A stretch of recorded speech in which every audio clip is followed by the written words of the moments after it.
So what the heck is a tool? And this seems like a very, very interesting little title, but it's a very valid point. Very, very few people are left using tools these days. And over the years, people have gravitated towards software. And the difference between tools and software are very, very obvious. Think about this. I've got a tool. You plug it in, and it tells you something. 10, 12, 13, whatever number it tells you. Has it fixed anything for you? Of course not. Was it bad or good? Don't know. So now you're left to the skill of the analyst with the tool to interpret the findings. It's raw data. By itself, quite useless, isn't it? An application, on the other hand, may collect data and provide some kind of opinion.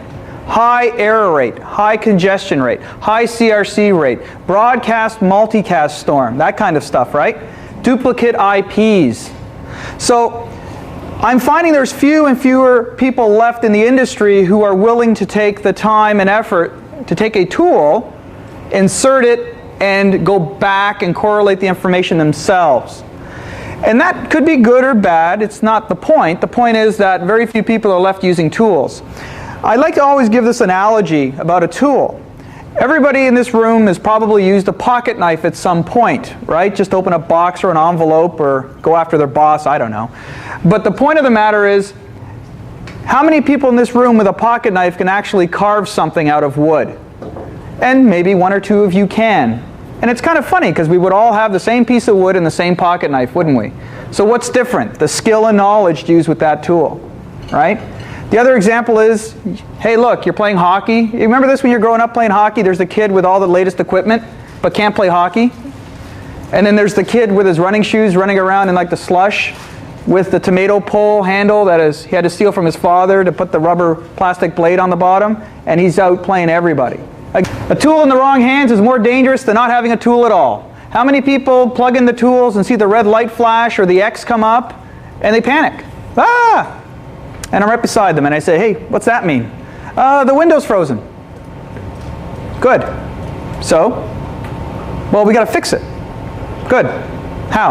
I don't know. But it's frozen. Right. Good. So now what? I don't know. Right. And you do this Abbott and Costello routine, who's on first, right? And they don't know what to do. So then you end up with two scenarios. The person panics to the point where they find the source device and they just reboot it. Why? Because that clears everything. Right? This could be a server. This could be a web server, a file server, a print server. It's not the point. The other extreme is worse. Why don't we just disable that error command? So a little error, that alert doesn't come up? Because I don't know what it is. Nobody's complaining, so it can't be bad. Right?